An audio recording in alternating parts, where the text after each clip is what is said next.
parole. Prends le contrôle toi-même par ton esprit. Prends le contrôle toi-même, Éternel, car lorsque tu parles, Seigneur notre Dieu, il y a des effets, il y a des conséquences, Éternel, Dieu d'Israël. Dans leur détresse, tu envoies la parole est guérie, les délivre de leur mot. Nous te confions ce moment. Père, que l'armée céleste contrôle, que l'armée céleste, Seigneur notre Dieu, soit à l'œuvre.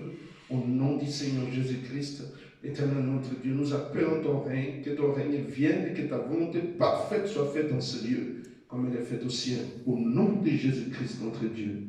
Amen. Amen. Voilà. Bien-aimés, nous sommes, c'est le premier dimanche après la résurrection.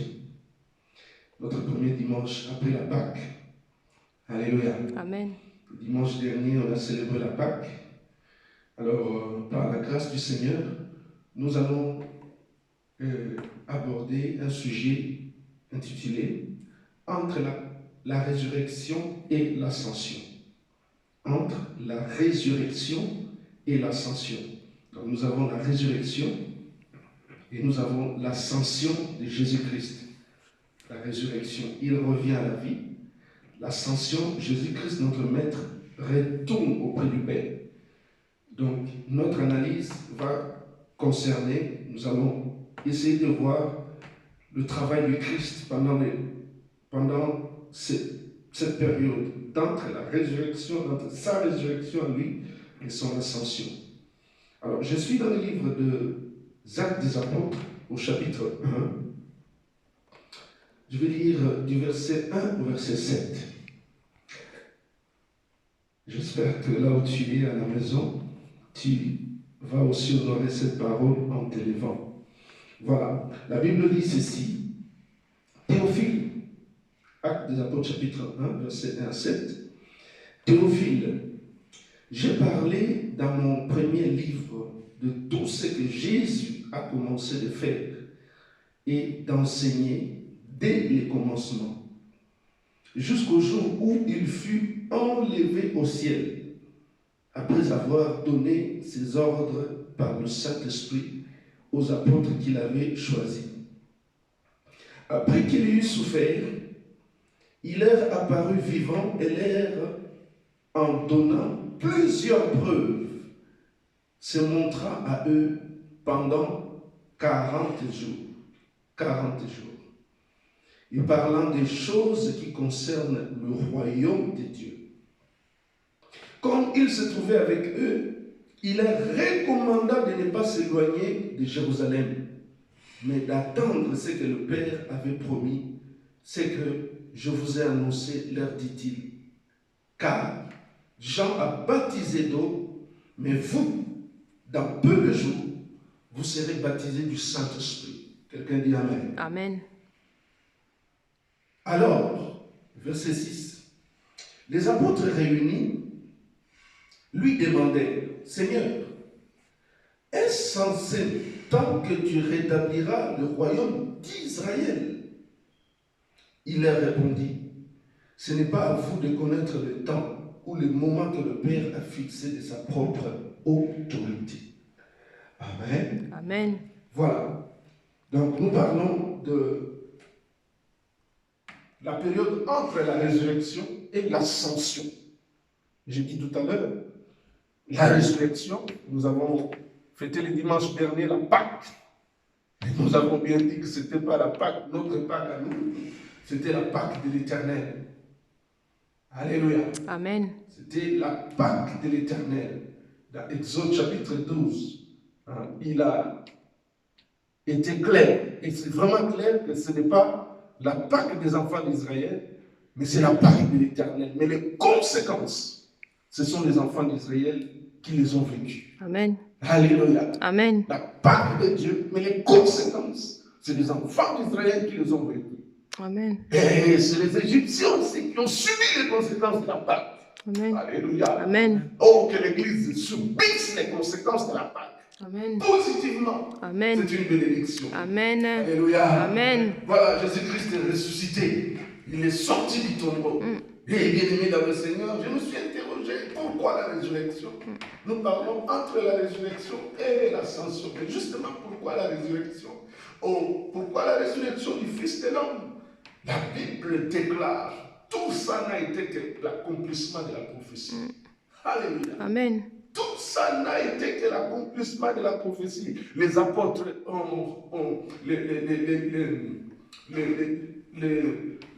les prophètes ont écrit au sujet du Fils de l'homme. Les prophètes ont écrit. La loi a parlé du Fils de l'homme. Les prophètes ont écrit. Et la résurrection n'a été qu'une conséquence des écrits. L'accomplissement des Écritures. Amen. La Bible dit dans les livres de Psaume, chapitre 16, versets 8 à 11, David dit, car tu ne permettras pas que le corps du Saint d'Israël connaisse la corruption. Alléluia. Amen. La Bible dit qu'il n'était pas bon, que le corps du Saint d'Israël connaisse la corruption.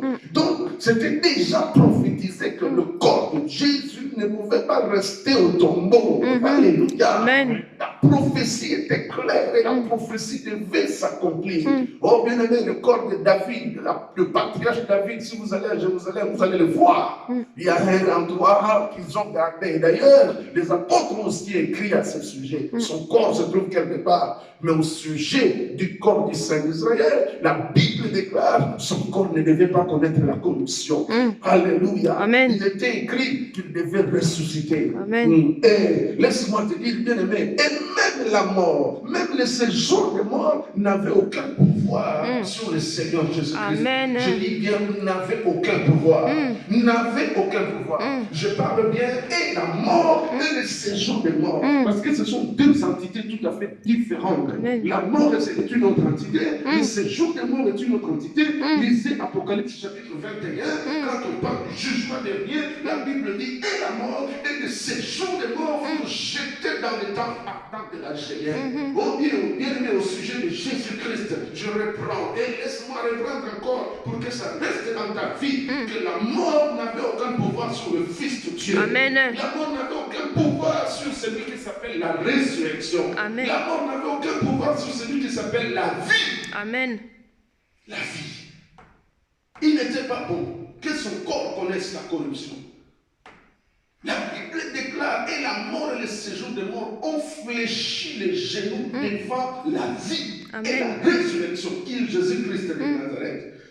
Alléluia. Amen. Alléluia. Amen. Bien-aimés dans le Seigneur, la Bible déclare dans Apocalypse chapitre 1, verset 18, Jésus-Christ déclare à Jean dans l'île de Patmos, j'étais mort, mais voici je suis vivant. Je tiens la clé de la mort et du séjour de mort éternellement. Bien-aimé, pour avoir le pouvoir, l'autorité sur Jésus, bien-aimé, il fallait seulement être Dieu le Père lui-même. Amen. Il fallait être seulement Dieu le Père lui-même. C'est pourquoi lorsque le Seigneur Jésus était en train de reprendre Ponce Pilate, Ponce Pilate l'interrogeait en lui disant, mais tu ne réponds pas à mes questions, ne sais-tu pas que j'ai le pouvoir de te condamner, j'ai le pouvoir de te relâcher? C'est là que le Seigneur Jésus a dit, tu n'auras sur moi aucun pouvoir. Amen. Oh, tu peux dire pouvoir avec moi. Oh, crie avec moi pouvoir. Crie avec moi pouvoir. Bien-aimé, dis à la maison là où tu es pouvoir. Bien-aimé, la mort n'avait aucun pouvoir sur Jésus. Amen. Et Ponce Pilate n'avait aussi aucun pouvoir sur Jésus. Bien-aimé dans le Seigneur, puisque même le séjour des morts n'avait aucun pouvoir, même la mort n'avait aucun pouvoir sur Jésus-Christ de Nazareth, c'est pourquoi ils ont fléchi leurs genoux. Amen. Ils ont fléchi leurs genoux. Pourquoi la résurrection, bien-aimé, dans le Seigneur? Je me suis posé cette question en scrutant les Écritures. Pourquoi la résurrection de notre Seigneur et Sauveur, lui qui a quitté l'éternité, lui qui est entré dans le temps? Laisse-moi te rappeler encore, il est éternel. Amen. Il est éternel. Amen. Il a quitté l'éternité, il est entré dans le temps par la foi d'une femme qui s'appelle Marie, qui a dit oui et amen à la parole de notre Gabriel. Et lui il est entré dans ses entrailles en vertu du Saint-Esprit. Oh bien-aimé, pourquoi la résurrection? Parce que la Bible dit encore, le Seigneur Jésus-Christ a dit dans Jean chapitre 10, verset 17 à 18. Jean 10, verset 17 à 18. Il dit, voici l'ordre que j'ai reçu de mon Père. Alléluia. Amen. Oh, alléluia. Amen. Je pense que j'ai cru que tu allais tressaillir de joie. Jésus-Christ déclare dans Jean chapitre 10, verset 17 à 18, il dit, voici l'ordre. Il est question de l'ordre. L'ordre que moi, Jésus-Christ, lui, il parle de lui, qu'il a reçu de son Père. Qu'est-ce qu'il dit? Du verset 17 au verset 18 de Jean 10, il dit, le Père m'aime parce que je donne ma vie. Alléluia. Amen. Je donne ma vie afin de la reprendre. Je la donne et puis je la reprends. Alléluia. Amen. Je la donne et puis je fais quoi? Je la reprends. Il dit le Père m'aime parce que je donne ma vie. Personne ne pouvait avoir de l'emprise sur lui. Je donne ma vie et puis afin de la reprendre. Personne ne me l'ôte. Mais je la donne de moi-même. Il dit, j'ai le pouvoir.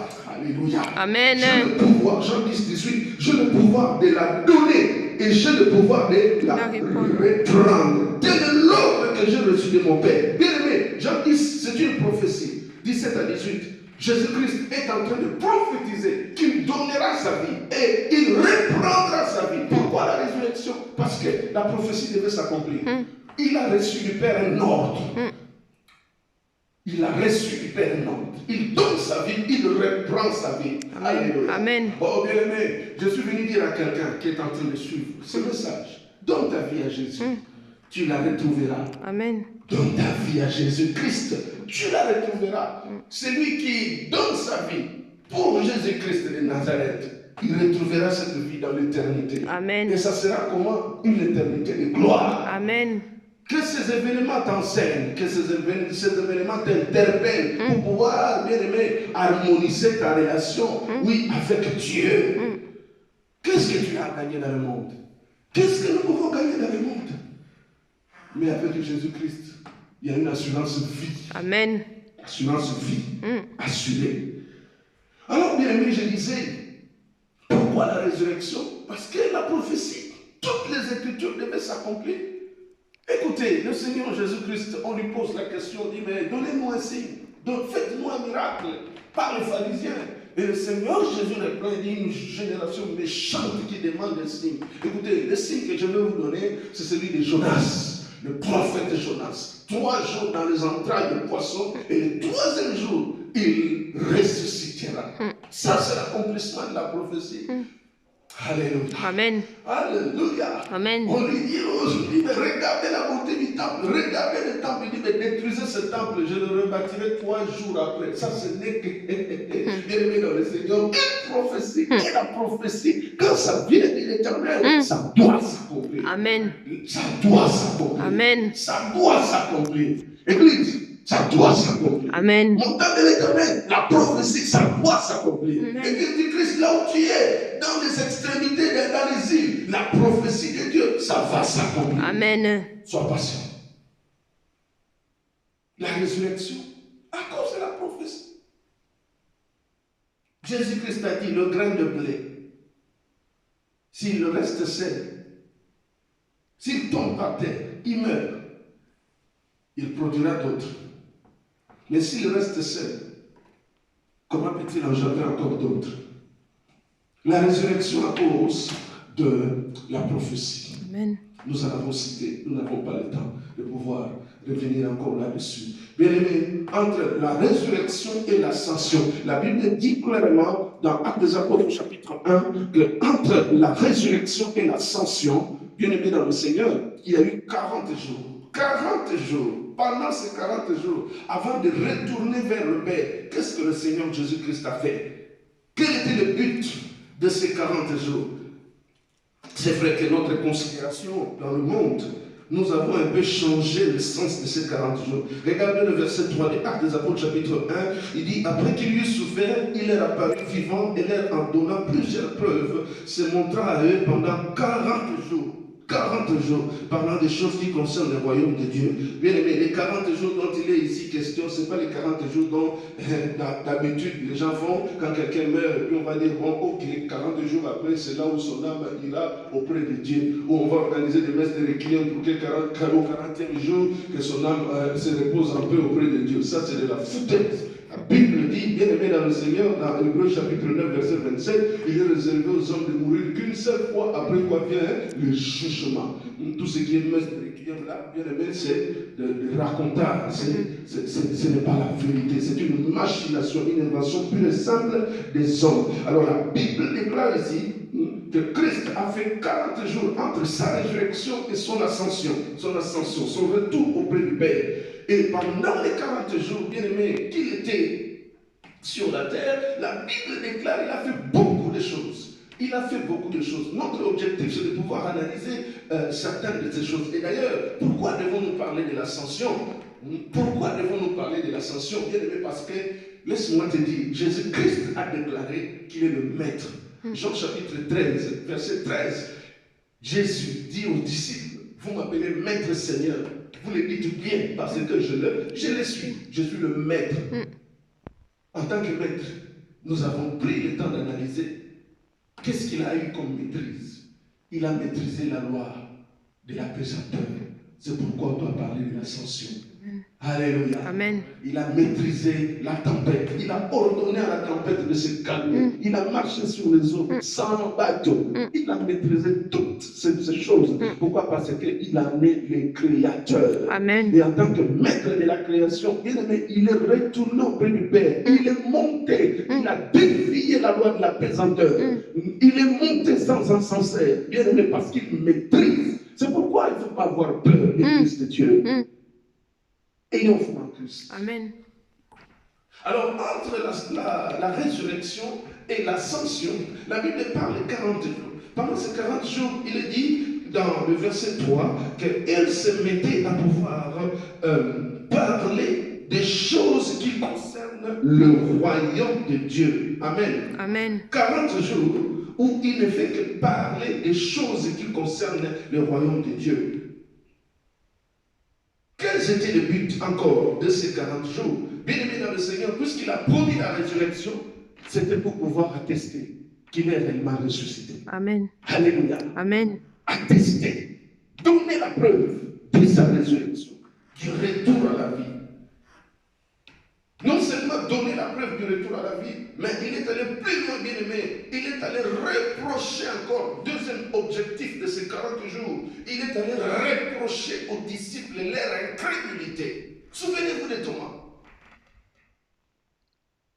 Souvenez-vous de Thomas. Il leur a dit ouvertement que je ressusciterai. Il faut que le Fils de l'homme retourne à Jérusalem et que s'accomplisse sur lui ce qui a été préécrit par les prophètes. Je mourrai. À la fin de sa mission, il commençait à leur dire des choses de façon ouverte.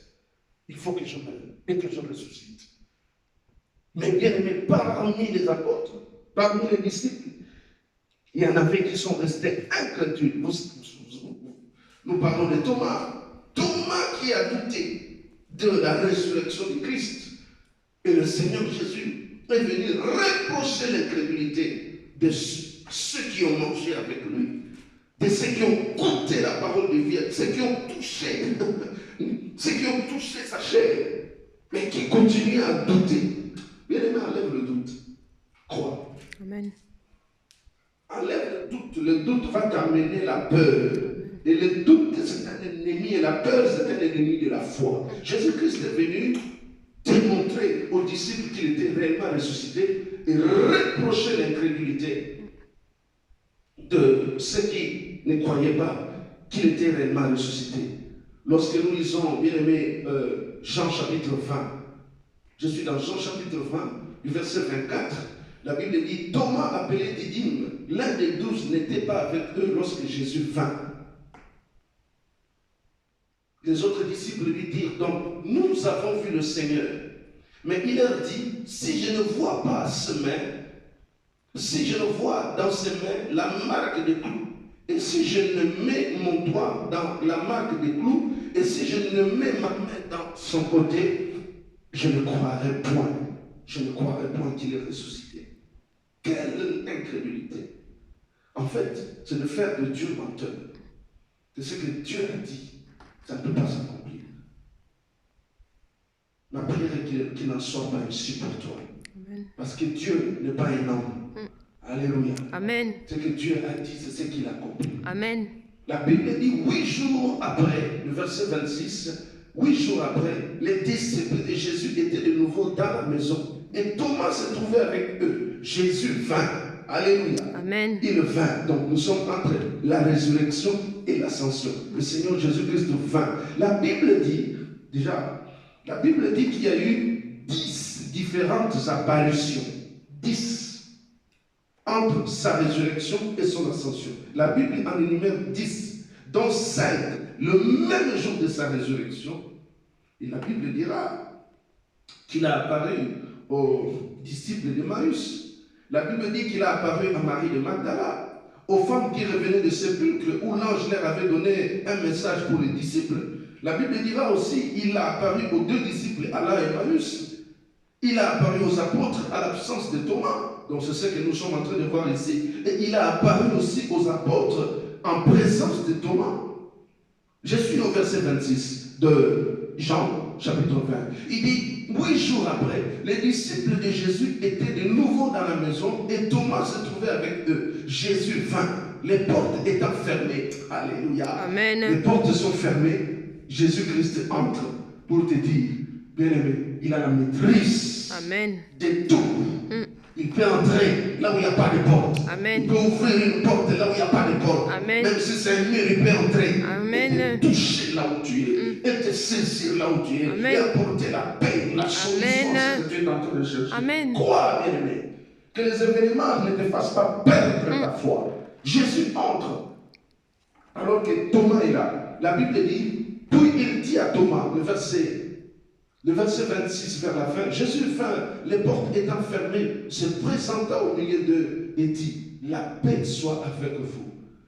Je prie la paix de Dieu dans le cœur de quelqu'un. Amen. Toi qui es troublé, reçois la paix de Dieu. Amen. Je dis shalom, reçois la paix de Dieu. Amen. Puis il dit à Thomas, avance ici ton doigt et regarde mes mains. Avance aussi ta main et mets-la dans mon côté et ne sois pas incrédule, mais crois. Ne sois pas incrédule, mais crois. Thomas lui dit, mon Seigneur et mon Dieu. Jésus lui dit, parce que tu m'as vu, tu as cru. Heureux ceux qui n'ont pas vu et qui ont cru. Alléluia. Amen. Pour cette manifestation-là, cette apparition-là, bien aimé dans le Seigneur, le but, c'était de reprocher l'incrédulité de l'Église. Reprocher l'incrédulité surtout de Thomas. On prêche la parole. Comment le miracle viendra s'il n'y a pas de foi, si on ne croit pas?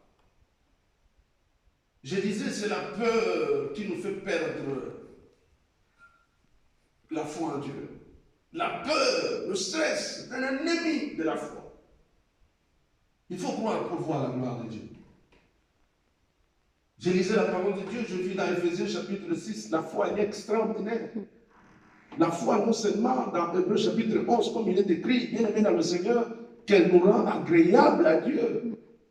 Mais la foi aussi, la Bible dit dans Éphésiens chapitre 6, c'est également une armure. Il dit, prenez le bouclier de la foi. Alléluia. Amen. Prenez le bouclier de la foi avec lequel vous pouvez éteindre. Merci Saint-Esprit. Il dit, prenez, je suis au verset 16. Il dit, prenez par-dessus tout cela le bouclier de la foi avec lequel vous pourrez éteindre tous les traits enflammés du malin. Alléluia. Amen. Le bouclier de la foi. Bien aimé, la foi elle est importante en Dieu et en Christ. Amen. Non seulement qu'elle te rend agréable à Dieu, non seulement qu'elle est source de miracle, car si tu crois, tu verras la gloire de Dieu. Amen. Mais la foi aussi, bien aimé, est une armure. Il dit, prenez le bouclier de la foi avec lequel vous allez éteindre les traits enflammés de l'ennemi. C'est-à-dire que si tu crois, lorsque ça commence à vaciller et que tu te lèves, tu déclares la parole de Dieu. Parce que Dieu est dans sa parole. Amen. Tu vas éteindre les traits enflammés de l'ennemi. Amen. Et c'est la vérité. Et c'est la vérité. Elle est extraordinaire, la foi. Jésus-Christ vient reprocher leur manque de foi.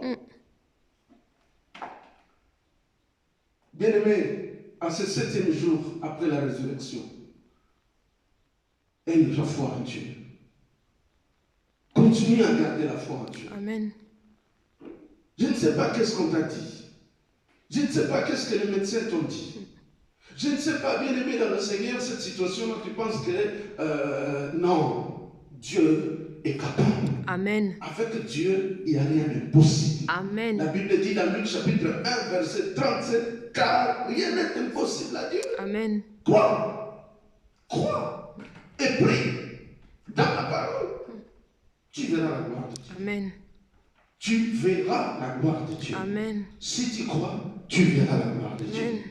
Amen. Amen.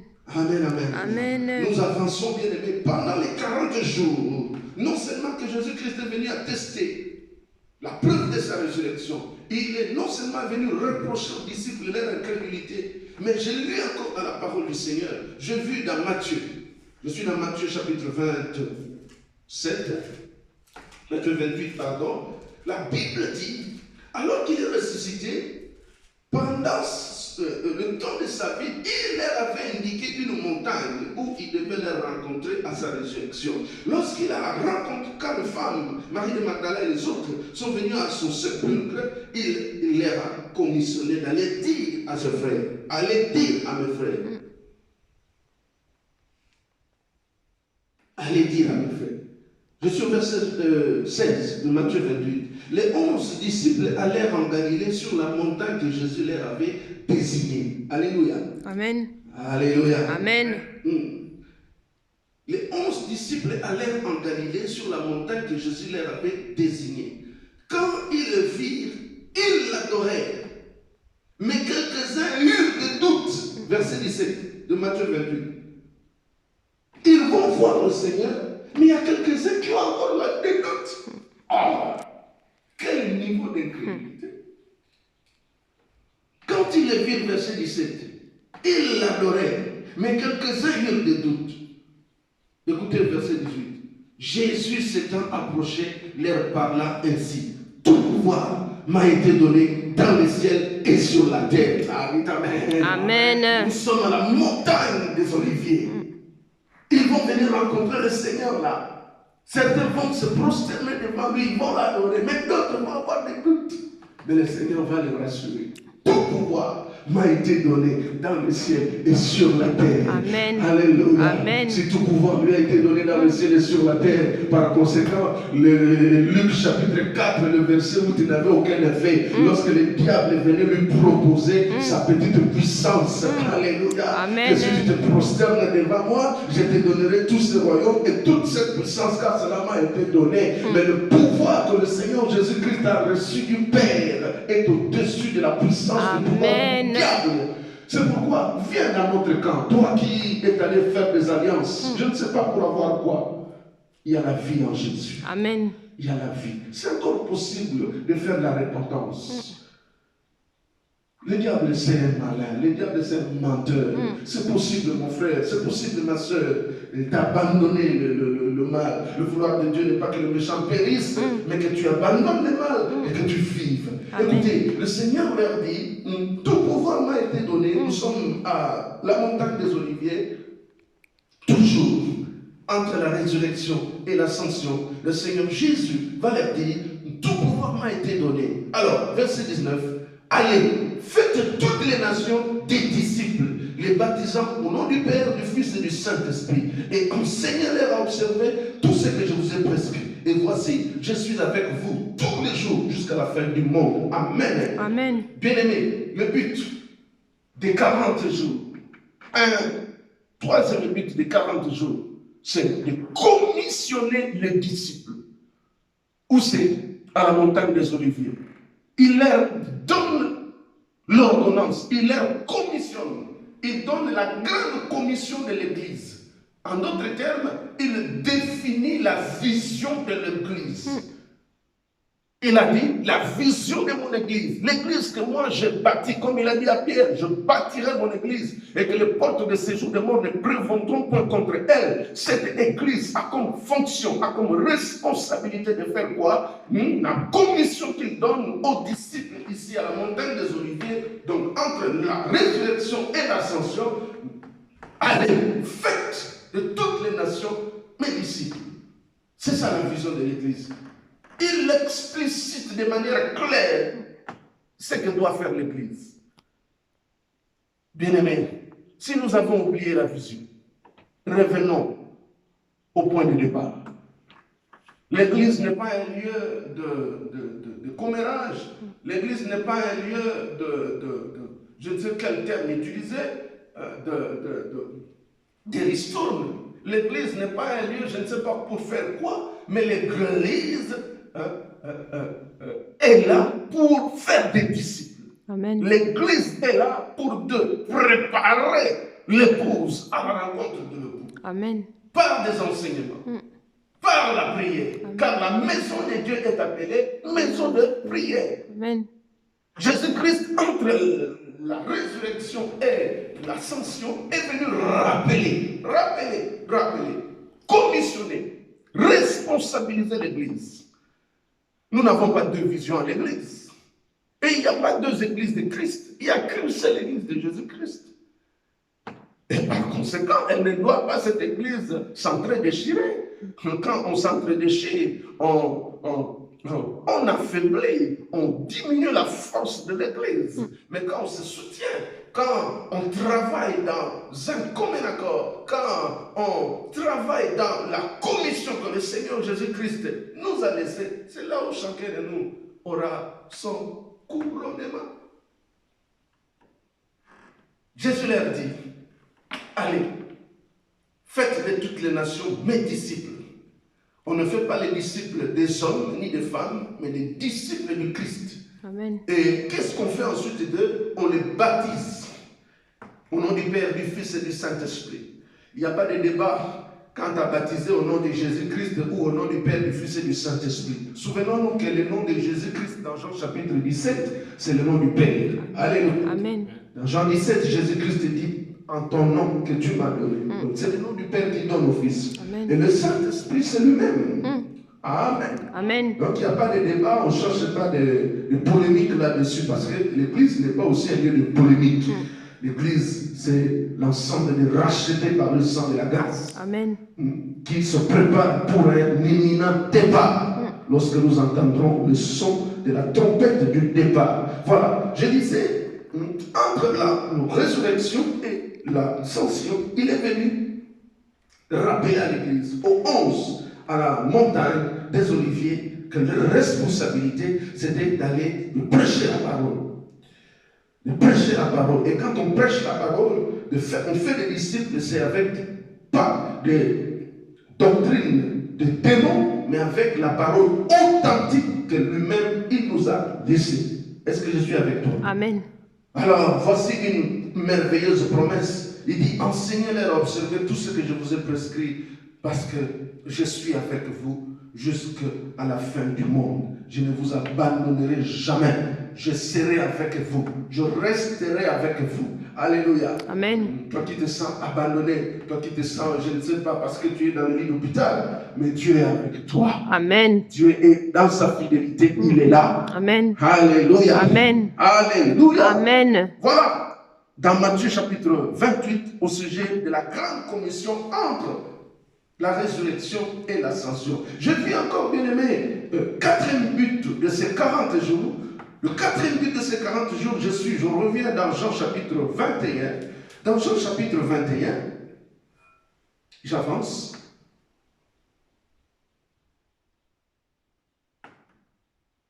Jean chapitre 21, c'est extraordinaire parce que nous voyons le travail que va ici faire Pierre. Pierre qui était très influent. Pierre qui, au lieu de pouvoir aller attendre la promesse, en fait, l'ensemble des disciples, au lieu de pouvoir aller attendre la promesse, comme dans Actes des Apôtres chapitre 1 déclare que vous devez attendre où c'est dans la chambre haute, la promesse. Jean vous a baptisé d'eau, mais vous, dans peu de temps, vous serez baptisés du feu et du Saint-Esprit, et vous serez mes témoins. Pour être témoins du Christ, nous avons besoin de son esprit, de son onction, pour que nous proclamons la parole avec puissance, Amen. qui est des signes, des prodiges, des miracles. Qu'est-ce qui se passe ici dans Jean chapitre 21? Dans Jean chapitre 21, bien aimé, malheureusement, au lieu de rester à la chambre haute, la Bible dit, au verset 3, Simon-Pierre leur dit, je vais pécher. je vais pécher. C'est-à-dire, je vais retourner à mon travail initial. N'oublions pas où Jésus-Christ a enrôlé Pierre dans le discipulat. Il était pécheur de poissons. Christ lui a dit, je ferai de toi pécheur d'hommes. André a montré à Jésus-Christ, l'apôtre Pierre, Simon, et le Seigneur Jésus le regarde et lui dit, tu es Céphas, désormais, on t'appellera Céphas, je ferai de toi un gagnant d'âme. Et bien aimé, dans Jean chapitre 21, ce qui se passe, au lieu que les disciples attendent dans la chambre haute la promesse, non. Simon-Pierre va préférer retourner dans son travail du départ. Il dit, je vais pécher. Ah, on a tellement attendu la promesse. Ah, on a tellement attendu, ça ne s'accomplit pas. Non, ta façon de lire le temps, ta façon de compter le temps n'est pas semblable à la manière de Dieu. Amen. Un jour devant Dieu est comme 1000 ans. Et 1000 ans sont comme devant Dieu, comme un jour. Dieu a sa façon de compter le temps. Amen. Patience. Et la patience, c'est le fruit du Saint-Esprit. Simon Pierre lui dit, leur dit, je vais pécher. Il lui dit, nous allons aussi avec toi. Ils sortirent et montèrent dans une barque. Cette nuit-là, ils ne prirent rien. Bien-aimé, quand tu ne seras pas là où Dieu t'a placé, quand tu ne feras pas ce que Dieu t'a dit de faire, il n'y aura pas de bénédiction. Amen. Quand tu ne seras pas là où Dieu t'attend, tu ne verras pas ta bénédiction. Mais lorsque tu seras là où Dieu t'a placé, c'est là sa présence, c'est là où tu verras ta bénédiction. La Bible dit, ils pêchaient, ils allèrent chercher du poisson. Eux qui étaient des spécialistes, cette nuit-là, ils n'ont rien du tout. Et c'est là où, entre la résurrection et l'ascension, le Seigneur Jésus va apparaître. La Bible dit, Jésus leur dit, le matin, verset 4, le matin étant venu, Jésus se trouvant sur le rivage, mais les disciples ne savaient pas que c'était Jésus. Jésus leur dit, enfants, n'avez-vous rien à manger? Ils lui répondirent non. Il leur dit, jetez les filets du côté droit de la barque et vous trouverez. Ils jetèrent donc. Ils ne pouvaient plus le retirer à cause de la grande quantité de poissons. Alors les disciples que Jésus aimait dit à Pierre, c'est le Seigneur. Et Simon-Pierre, dès qu'il eut entendu que c'était le Seigneur, mit son vêtement et sa ceinture, car il était nu, et se jeta dans la mer. Regardez les conditions dans lesquelles Pierre avait retrouvé son ancienne vie. Son ancienne vie. Et parce qu'il attendait la promesse. On ne voit pas le Saint-Esprit descendre. Et d'ailleurs aussi, il n'était pas au bon endroit où devait descendre le Saint-Esprit. Il va pécher. Dans quelles conditions? Dans la nudité. Que dit la Bible au sujet de la nudité? Même physique, même spirituelle.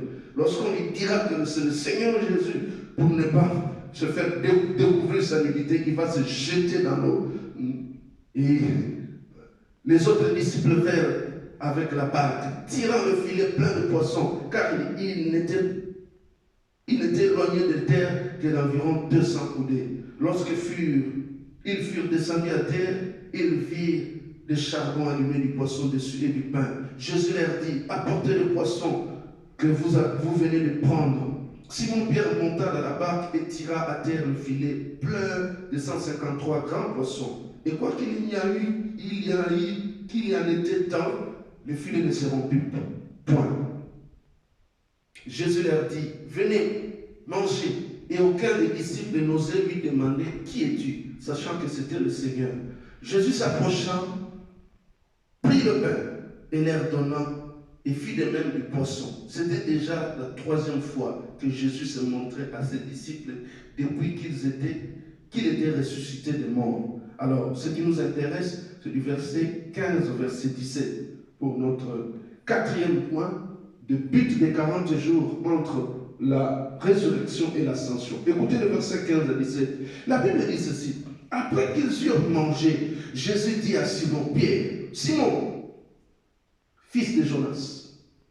Après qu'ils eurent mangé, Jésus dit à Simon-Pierre, Simon, fils de Jonas, m'aimes-tu plus que ne m'aiment ceux-ci? Seigneur, tu sais que je t'aime. Jésus lui dit, paie mes agneaux. Alléluia. Amen. Il lui dit une deuxième fois, Simon, fils de Jonas, m'aimes-tu? Pierre lui répondit, oui Seigneur, tu sais que je t'aime. Jésus lui dit, paie mes brebis. Deuxième fois. Alléluia. Amen. C'est la deuxième fois. Verset 17.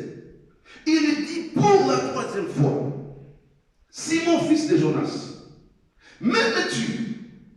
Pierre fut attristé de ce qu'il avait dit pour la troisième fois. M'aimes-tu?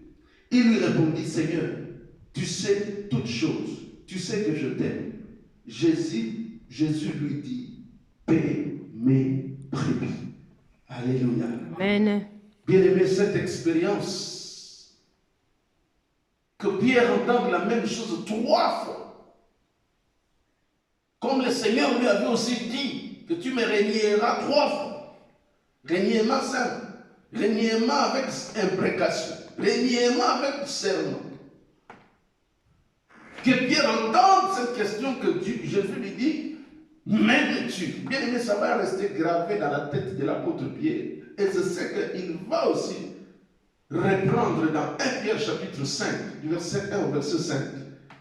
Bien aimé, entre la résurrection et l'ascension, le but des 40 jours, nous sommes à la 3e reprise ici, où le Seigneur apparaît aux disciples. Le but, c'était d'exhorter, de rappeler aux apôtres. Leur travail, ce n'était plus le poisson. Est-ce que je suis avec toi? Amen. Leur travail, ce n'était plus le poisson. Bien aimé, quel contraste entre la valeur d'une âme et la valeur d'un poisson. Tu as été sanctifié, tu as été établi, tu as été, bien aimé, restauré, tu as été commissionné d'aller chercher les âmes. Parce que la promesse ne s'accomplit pas. Tu abandonnes le poste. Tu vas t'occuper de tes affaires. Cette entreprise-là ne prospérera pas. Jésus-Christ vient rappeler aux disciples leur travail. En particulier à l'apôtre Pierre. En lui posant la question de savoir, m'aimes-tu? Et d'ailleurs, au sujet de cet amour, l'amour vis-à-vis de Dieu doit être manifesté. Il dit, est-ce que tu m'aimes plus que ne m'aiment ceux-ci? L'amour vis-à-vis, ton amour à toi, vis-à-vis de ton Dieu, doit être plus que l'amour des autres. Amen. Nous ne sommes pas dans une compétition, certes. Mais bien aimé, puisque les récompenses sont individuelles, ton amour vis-à-vis de Dieu doit être plus que l'amour des autres. Ce n'est pas parce que c'est le temps de confinement que cet amour doit refroidir. Non, Dieu permet plutôt le confinement pour que tu augmentes encore le niveau de la prière, de consécration, de relation, d'intimité avec lui. Écoutez, le Seigneur Jésus vient expressement à quel moment? À un moment où il voit que le leader, Pierre, qui était là, il entraîne les autres à retrouver leur ancienne vie. Il vient justement leur rappeler, ce n'est plus votre travail. Votre travail, c'est mon champ. Vous dans mon champ, moi dans vos maisons. Il dit, paie mes brebis. Église de Dieu. Paie les brebis. Et quand on paie les brebis, bien aimés, on leur donne la nourriture. Paître la brebis, c'est-à-dire lui donner la nourriture convenable. Paître le brebis, c'est-à-dire aller chercher la nourriture là où il faut. Prendre le temps de chercher la bonne nourriture, aussi de donner aux brebis. Ne pas donner aux brebis n'importe quoi.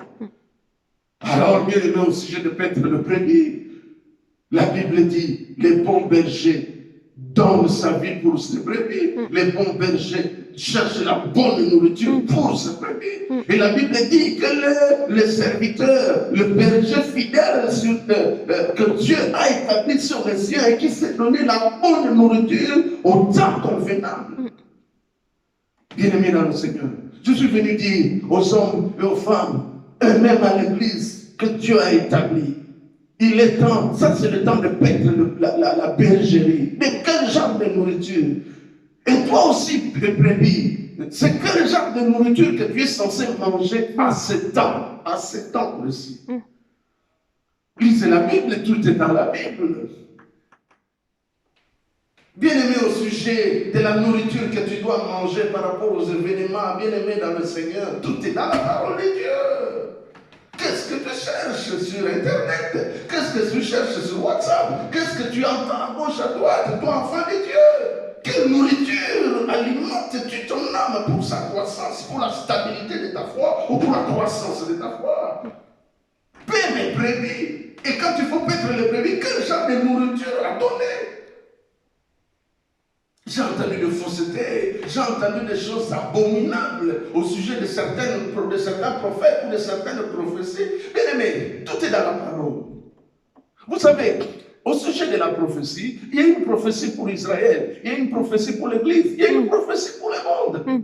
Tout est dans la parole. Et au sujet de la prophétie, je disais tout à l'heure, bien aimé, la façon de compter le temps de Dieu, c'est différent de la façon de compter le temps des hommes. Au sujet de la prophétie, il y a des événements marquants. Au sujet de la prophétie, un événement marquant, marqué par Dieu lui-même, autant marqué par Dieu lui-même, ne va pas venir avant un autre événement. Au sujet de la prophétie, la Bible dit que nous, l'Église, nous sommes en train d'attendre, nous attendons un événement majeur dans la ligne du temps, depuis l'éternité, depuis que le temps a commencé. Ce temps qui est en train d'avancer à sa fin. Et nous entrerons dans l'éternité. Mais qu'est-ce que la Bible dit au sujet des événements marquants ou de l'événement marquant par rapport à l'accomplissement de la prophétie de Dieu? La Bible marque comme événement majeur l'enlèvement de l'Église. Bien aimé, c'est quand l'Église partira qu'il y aura la manifestation de l'Antichrist. Qui t'a dit que l'Antichrist est là? La Bible dit, il faut que celui qui empêche la manifestation de l'homme impie de se manifester, c'est alors qu'on verra le fils de la perdition. Et au moment où nous sommes en train de parler, le Saint-Esprit est encore là dans l'Église. Et ce qui empêche la manifestation de l'homme impie, c'est le Saint-Esprit. Le Saint-Esprit est là. L'Église n'est pas encore partie. Donc si l'Église n'est pas encore partie dans la présence du Père, des événements qui sont prédits, qui doivent venir après l'enlèvement, ne doivent pas s'exécuter avant l'enlèvement. Lisez la parole. Lisez la parole. Lisez la parole. Lisez la parole. La grande tribulation ne peut pas venir avant l'enlèvement. Non. Jésus-Christ a dit à Pierre, paie mes brebis. Paie mes brebis. Et quand il faut paître les brebis, la nourriture du temps. Et la nourriture du temps, nous devons maîtriser la prophétie biblique. Église, assieds-toi à un moment donné, demande la nourriture du temps. Examine la nourriture du temps. Tu ne seras pas ballotté à tout vent de doctrine. Excusez-moi le terme, ce que j'ai entendu, ça m'a révolté. Ne laissez pas les enfants partir à l'école parce qu'il y a ceci, parce que qui vous a dit? Lisez la parole. Mais même s'il y a ces choses-là, laissez-moi vous dire que Dieu, le Dieu d'Israël, est le Dieu de la différence. Amen. Il préservera le sien. Amen. Il ne permettra pas que ceux qui ont sa marque à lui puissent être la proie des adversaires. Amen. Il est le Dieu de la différence. Amen. Il fera la différence entre ceux qui le servent et ceux qui ne le servent pas. Amen. La Bible dit à l'huile et au vin ne faites point le mal. Amen. Tu resteras intouchable. Amen. Amen. Amen. Même si ces événements doivent arriver, toi tu seras épargné. Amen. Souviens-toi de Joël chapitre 2, du verset 17, que entre le portique et le sanctuaire, entre les serviteurs qu'ils pleurent, qu'ils disent Éternel, épargne ton peuple. La Bible dit au verset 18, je suis dans Joël 2, l'Éternel est ennemi de jalousie pour son peuple. L'Éternel dit, j'épargne mon peuple. J'épargne mon peuple. Amen. Je mets à part mon peuple. Amen. Parce que je suis le Dieu de la Bible, de la différence. Amen. Ézéchiel chapitre 8, Amen. Ézéchiel chapitre 9, ceux qui ont la marque de l'Éternel sur leur front. Même si, bien aimé dans le Seigneur, il y a une accélération de choses, même si on semble nous dire que la marque de la bête, elle est là, elle est là.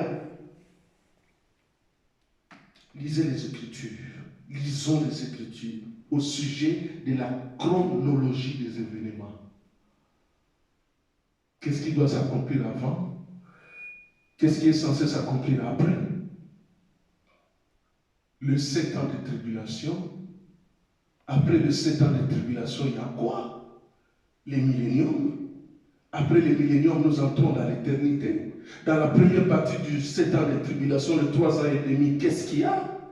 Et dans la deuxième partie de 7 ans de 3 ans et demi encore, qu'est-ce qu'il y aura?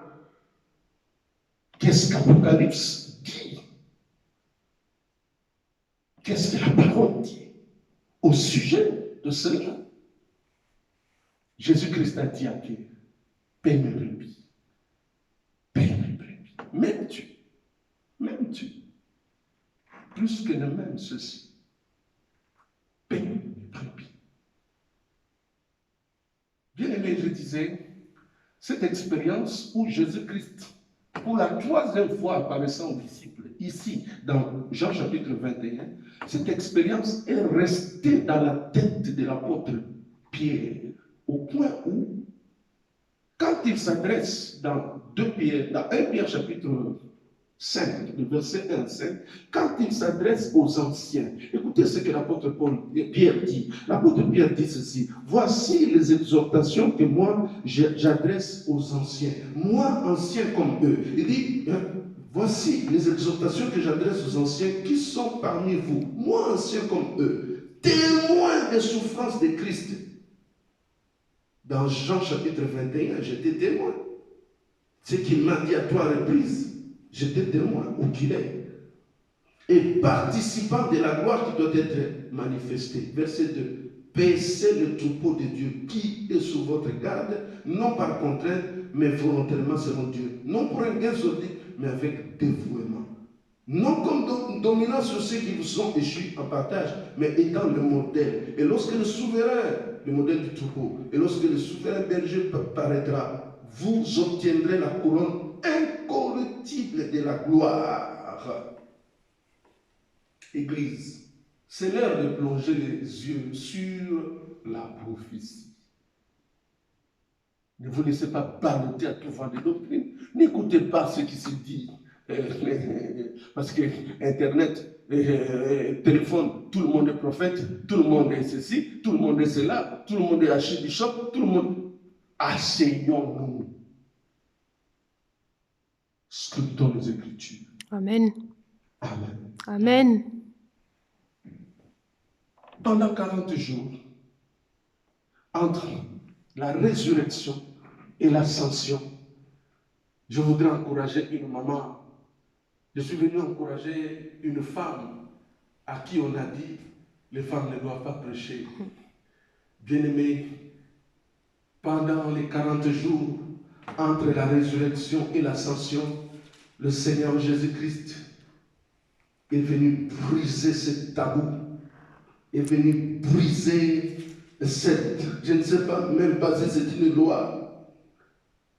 La Bible dit dans Jean chapitre 20, verset 16, pardon. Je commence même à partir du verset 15. Jésus lui dit, femme, pourquoi pleures-tu? Qui cherches-tu? Il est ressuscité. Elle, pensant que c'était le jardinier, lui dit, Seigneur, si c'est toi qui l'as emporté, dis-moi où tu l'as mis, je le prendrai. Jésus lui dit, Marie. Elle se retourna. Elle lui dit en hébreu, Rabouni, c'est-à-dire maître. Alléluia. Amen.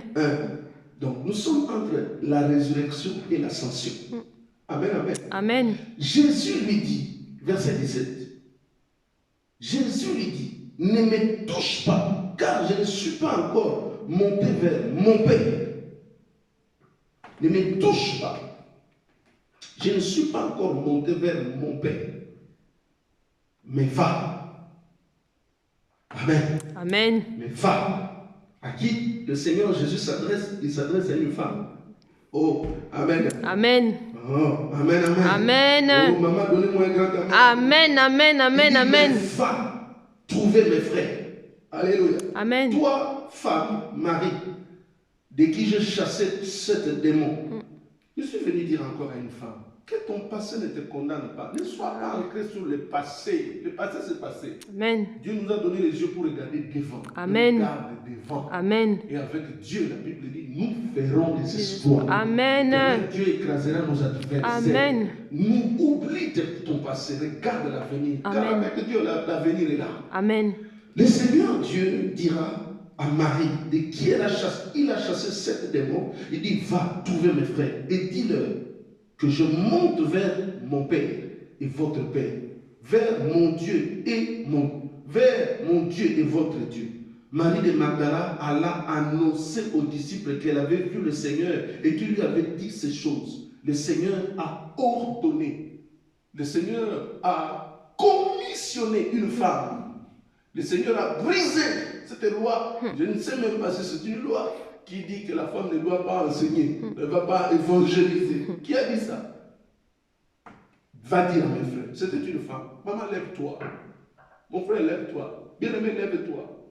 L'esprit n'a pas de sexe. Amen.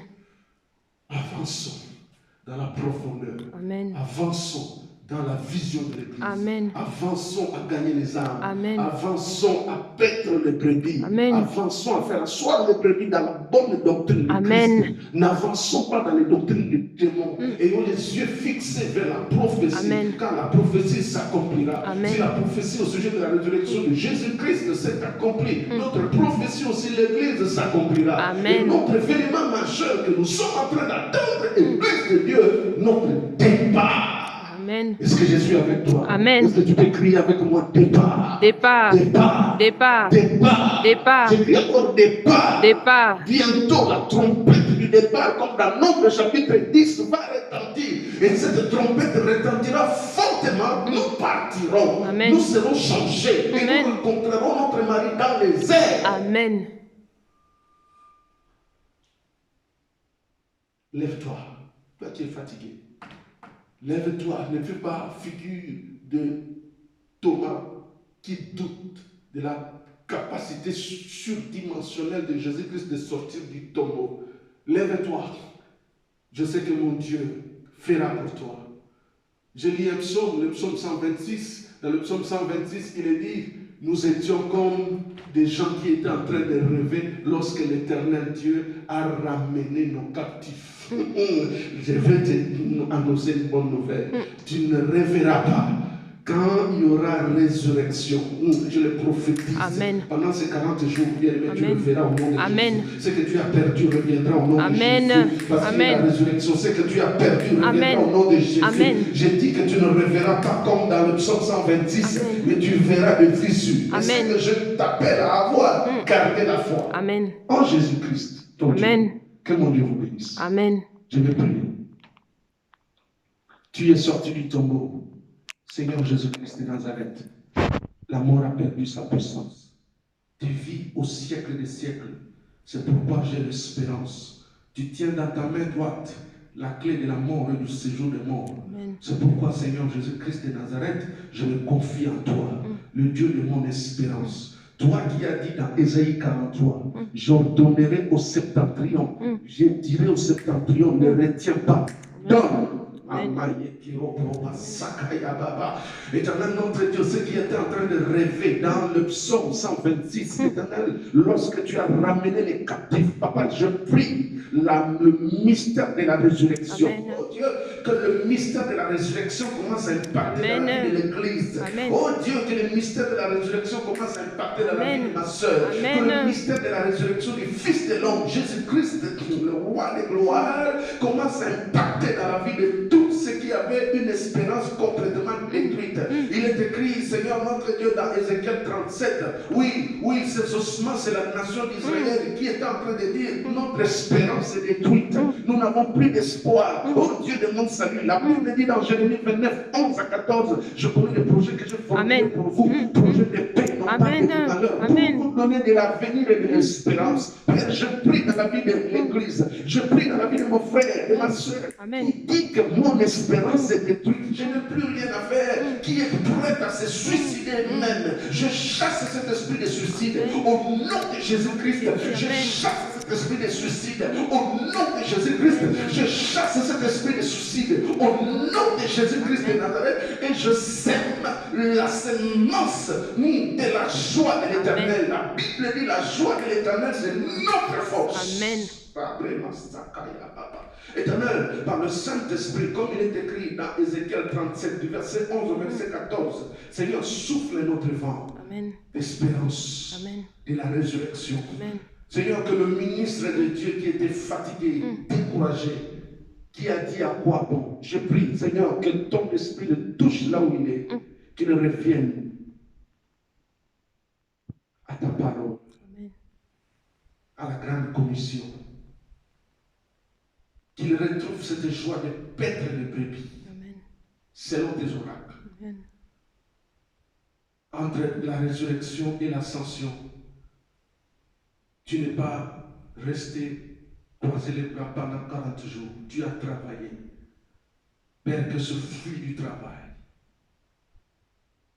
soit marqué dans notre vie et devienne